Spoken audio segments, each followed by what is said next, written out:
Welcome all. इस video में Nifty का एनालिसिस देख लेते हैं फ्राइडे के लिए, क्योंकि थर्सडे मार्केट क्लोज रहेगा, हॉलीडे है, सीधा फ्राइडे के दिन ओपन होगा। तो फ्राइडे के दिन किस डायरेक्शन में जा सकता है, क्योंकि वेडनेसडे था, वीकली एक्सपायरी निफ्टी की हो गई, बट मार्केट यहाँ पे इतनी सी छोटी सी रेंज में रहा है, वोलेटाइल रहा है, साइडवेज हमें देखने को मिला है। तो क्या ये रेंज फ्राइडे निकल जाएगी, सीधा ऊपर चला जाएगा या फिर नीचे जाएगा? हम चार्ट से जो भी हमें समझ में आया वो समझने की कोशिश करते कि क्या प्राइस एक्शन बना हुआ है, ठीक है। लेकिन उससे पहले देखते कि इस दिन के लिए, मतलब इस एक्सपायरी के दिन के लिए हमने क्या एनालिसिस किया था। देखिए, इस दिन के लिए मैंने आपको क्लियर बताया था कि रेडी तो हम दोनों साइड है, जिस साइड ये सस्टेन कर पाएगा और ब्रेकडाउन या ब्रेकआउट बना पाएगा उस साइड हम जाएंगे। अगर गैप अप वगैरह करके सस्टेन करता तो फिर अप साइड के लिए रेडी थे। गैप डाउन के बाद, सस्टेन करने के बाद कोई अच्छा ब्रेकडाउन बनता तो हम बुलिश मतलब बियरिश ट्रेड के लिए रेडी थे। ऐसा कोई मुझे खास ब्रेकडाउन नहीं देखने को मिला। मार्केट सपोर्ट के पास ही ट्रेड कर रहा था और फिर साइडवेज ही हो गया। तो ऐसा कोई सेटअप नहीं बना। फिर भी देखिए, मैंने एक ट्रेड ट्राई किया था। कहाँ ट्राई किया वो भी बताता हूँ आपको। जैसा कि मार्केट ओपन हुआ, ओपनिंग के बाद साइडवेज था, लगभग लगभग यहाँ एक बड़ी ग्रीन कैंडल बनी। बड़ी ग्रीन कैंडल बनी तो क्या हुआ, एक ब्रेकआउट जैसा क्रिएट हो गया था। तो इसमें बहुत से लोग कॉल में बैठे होंगे और उसके बाद फटाक से रेड कैंडल बनी, उतनी ही बड़ी। तो इससे मुझे क्या दिखाई दिया कि कुछ लोग यहाँ पे ट्रैप हो गए हैं। तो मुझे लगा था कि ये रेड कैंडल के बाद और एक दो रेड कैंडल बनेगी, मतलब इस लेवल पे जो भी बाय करके बैठे उनको निकालेगा मार्केट, ये मेरा व्यू था।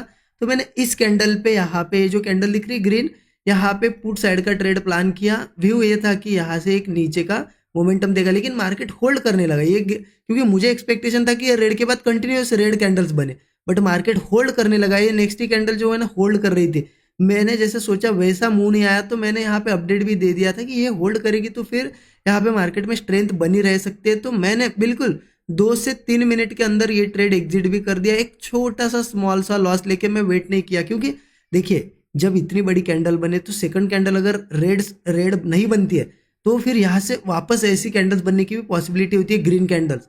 इसलिए मैंने बिल्कुल रिस्क नहीं लिया और एग्जिट कर दिया। और उसके बाद देखिए, आरबीआई की अनाउंसमेंट थी, ठीक है, तो उसकी वजह से मार्केट में वोलेटिलिटी साइडवेज बहुत ज़्यादा था। तो मैंने ये सभी चीज़ें अपडेट कर दी थी स्टूडेंट ग्रुप में।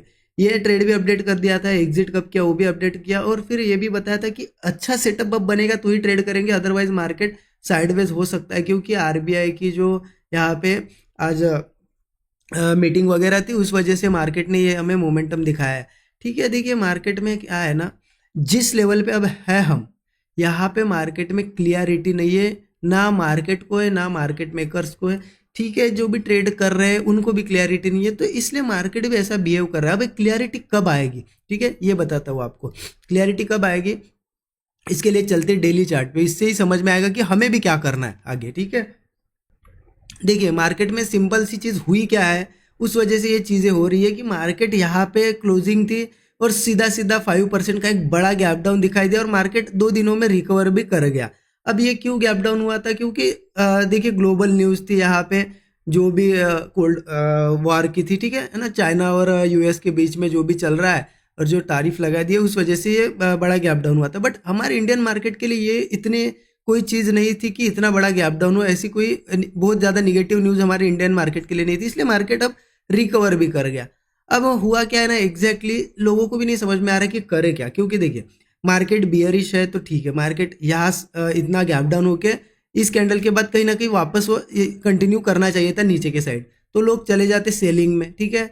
अब अगर सही में मार्केट बुलिश है तो फिर ये 1-2 दिन ऐसी इंडिसिसिव कैंडल्स नहीं बनानी चाहिए थी, कंटिन्यूसली ये रिकवर कर जाना चाहिए था और यहाँ पे आ जाना चाहिए था। तो यहाँ पे क्या है ना कि बुलिश है मार्केट या फिर बियरिश है, वो समझ में नहीं आ रहा है। वो कैसे समझ में आएगा, देखिए, जब मार्केट यहाँ से कंटिन्यू नीचे जाने लगेगा, वापस इन लोज के आसपास आएगा, ट्रेड करने लगेगा, तो फिर सीधा सीधा लोग भी सेल करना स्टार्ट करेंगे, तो डायरेक्टली वो वन साइडेड नीचे भागने लगेगा।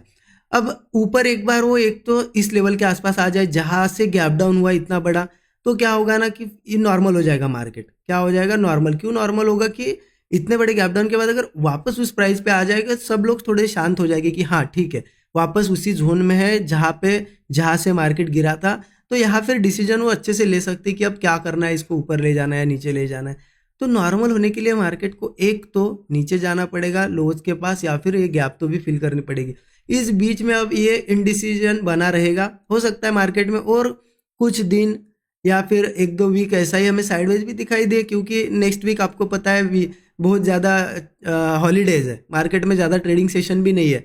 तो बहुत से लोग अगर इंटरेस्टेड नहीं होंगे तो मार्केट कहीं नहीं जाएगा, यहीं पे ट्रेड कर सकता है। इसीलिए देखना थोड़ा कि ऐसी जगह है यहाँ क्लियरिटी बिल्कुल नहीं है। तो यहाँ कैसे ट्रेड कर सकते हैं, यहाँ एक तो कम क्वांटिटी में, स्मॉल क्वांटिटी में ट्रेड करेंगे, ठीक है। ऐसी लेवल पे अवॉइड करेंगे तो और बेस्ट रहेगा, लेकिन करना ही है ट्रेड तो स्मॉल क्वांटिटी में करो। अब यहाँ कैसे किया जाएगा, डायरेक्शन ही नहीं क्लियर है ना, मार्केट को भी नहीं, हमको भी नहीं।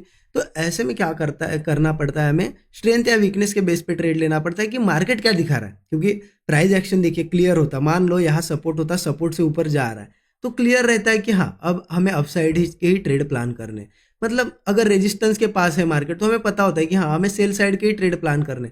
मार्केट बीच में है, देखो ना, सपोर्ट्स नीचे है, रेजिस्टेंस ऊपर है, बीच में है, ठीक है। तो यहाँ पे क्लियरिटी नहीं। हाँ वही अगर वापस सपोर्ट के पास आता है तो क्लियरिटी आ जाती है कि हाँ आप सपोर्ट के इतने पास आया, मतलब और गिरेगा तो हम सेल भी कर सकते हैं। लेकिन बीच में जब रहता है ना, क्लियरिटी नहीं रहती, तो मार्केट का जो स्ट्रक्चर बनेगा ना, उस स्ट्रक्चर को फॉलो करेंगे हम, स्ट्रेंथ या वीकनेस को। वो कैसे पता चलेगा, उसके लिए मैं आपको ले चलता हूँ 15 मिनट चार्ट पे ठीक है, 15 मिनट के चार्ट पे आ गए। देखिए हम क्या करेंगे ना, यहाँ पे स्ट्रेंथ कैसे पता चलेगी, दो ही चीज़ों से। एक तो मार्केट यहाँ ओपन होकर ऊपर जाए या गैप अप हो, इससे क्या पता चलता है कि हाँ स्ट्रेंथ है, ऊपर जा रहा है। तो गैप अप वगैरह होता है ना तो वो स्ट्रेंथ शो करेगा। गैप अप के केस में क्या कर सकते हैं, गैप अप वगैरह हुआ भी तो थोड़ा रिट्रेसमेंट आने दो। रिट्रेसमेंट के बाद जैसे ही वो एक सपोर्ट क्रिएट करेगा और होल्ड कर जाएगा, मान लो नीचे आया, ऐसे सपोर्ट एक क्रिएट किया, उसके बाद होल्ड कर रहा है ऊपर ही, ऐसा कोई ब्रेकआउट आएगा ना तो ट्रेड हम प्लान कर लेंगे अपसाइड के, ठीक है। गैप फिलिंग का टारगेट होगा, ये जो गैप बनी है ना, यहाँ से ही गैप डाउन हुआ था, राइट, यही से हुआ था ना 22,900 के पास से। तो गैप फिलिंग का हमारा ये टारगेट रहेगा, ओके। एक तो ये टारगेट रख सकते हैं, या फिर हम सिंपल कर सकते हैं कि हमारा जो भी स्टॉप लॉस होगा, मान लो हमने यहाँ पे ट्रेड प्लान किया, हमारा 30 पॉइंट का स्टॉप लॉस है, 90 पॉइंट भी मिलते हैं तो 1:3 हो जाता है। आपको लग रहा है कि हाँ रुक रहा है मार्केट, निकल जाओ, ऐसा भी कर सकते हैं। और एक चीज़ क्या कर सकती है कि अगर मान लो मार्केट फ्लैट ही ओपन हुआ है, छोटा सा गैप डाउन भी हो इन्हीं लेवल्स के आसपास, इस सपोर्ट के आसपास, मान लो ये सपोर्ट आ जाता है 22,330 का, पकड़ लो ये वाला सपोर्ट है, ठीक है। 22,330 के पास अगर गैप डाउन होता है छोटा सा, यहीं पे ओपन होता है, तो होल्ड कंसोलिडेट वगैरह कर रहे हैं तो ब्रेकआउट आएगा ना तो हम अपसाइड ही जाएंगे। क्योंकि अगर होल्ड कर पाता है और ब्रेकआउट दे पाता है तो स्ट्रेंथ आ जाएगी मार्केट में, ऊपर चला जाएगा। लेकिन किसी केस में मार्केट इसी 330 के आसपास ही सस्टेन करता है, या फिर इसके नीचे भी निकलता है गैप डाउन या कुछ करके, और सस्टेन करने लगता है नीचे की लेवल्स पे, सपोर्ट्स के आसपास बार बार वो आता है और ब्रेकडाउन बनाता है, तो फिर हम डाउन साइड जा सकते हैं, बियरिश ट्रेड लेंगे, क्योंकि ये वीकनेस का साइन है सीधे सीधे। फिर हमारे टारगेट यहाँ पे कुछ छोटे छोटे टारगेट भी आप रख सकते हो, जो कि है 22,220 का, एक आ जाता है 22,100 का। अगर ये 100 वगैरह भी ब्रेक होता है तो मुझे लगता है फिर ये लोज बहुत ही जल्द मार्केट यहाँ पे काट देगा, क्योंकि यहाँ पे वैसे भी सपोर्ट नहीं है, जहाँ से मार्केट रिकवर हुआ है ना बड़े गैप डाउन के बाद, सपोर्ट्स नहीं है। सपोर्ट तो आ जाते हैं 21,700, 21,550 के आसपास। तो अगर एक बार वीकनेस आ जाएगी, धीरे धीरे धीरे धीरे वो सपोर्ट टेस्ट करने आ जाएगा। तो इस तरीके से प्लान करना है। देखिए मार्केट को देख के थोड़ा टाइम दो, ओपनिंग के बाद टाइम दो, जल्दबाजी मत करो। जैसे देखिए इस दिन भी मैंने टाइम देके ट्रेड प्लान किया, आज भी इस दिन भी हमने ये बड़ा मूव कैच किया था, इस दिन भी टाइम देके ट्रेड प्लान किया, ठीक है। इस दिन भी मैंने यहाँ पे एक बुलिश मूव कैच किया था, टाइम दिया था मार्केट को, थोड़ा 15-20 मिनट, आधा घंटा, 1 आवर के आसपास टाइम दे सकते हो, ठीक है। 1 आवर तो बहुत ज़्यादा हो जाएगा, वो देखो आप थोड़ा सा सेटअप बनने का टाइम दो बस मार्केट को, क्या करता है वो देखो, मार्केट का क्या सही में वो होल्ड करता है या वीकनेस दिखाता है, उसके बेसिस पे प्लान करो। क्वांटिटी थोड़ी सी स्मॉल रखेंगे तो और अच्छा होगा, क्योंकि वोलेटिलिटी है तो लॉसेज छोटे होंगे, तो माइंडसेट भी आपका बना रहेगा। बाकी एक बार मार्केट को आने दो, गैप फिल करने दो या नीचे जाने दो, जैसे डायरेक्शन क्लियर होगा हम अच्छी क्वांटिटी के साथ ट्रेड करेंगे। तो इस तरीके से प्लान करना है। वीकेंड है, कल हॉलीडे है, तो ठीक है आप बढ़िया तरीके से रेस्ट करो, फ्राइडे ट्रेड करना, ठीक है। भाई कैसा लगा एनालिसिस ज़रूर कमेंट में बताइएगा। Thank you so much everyone.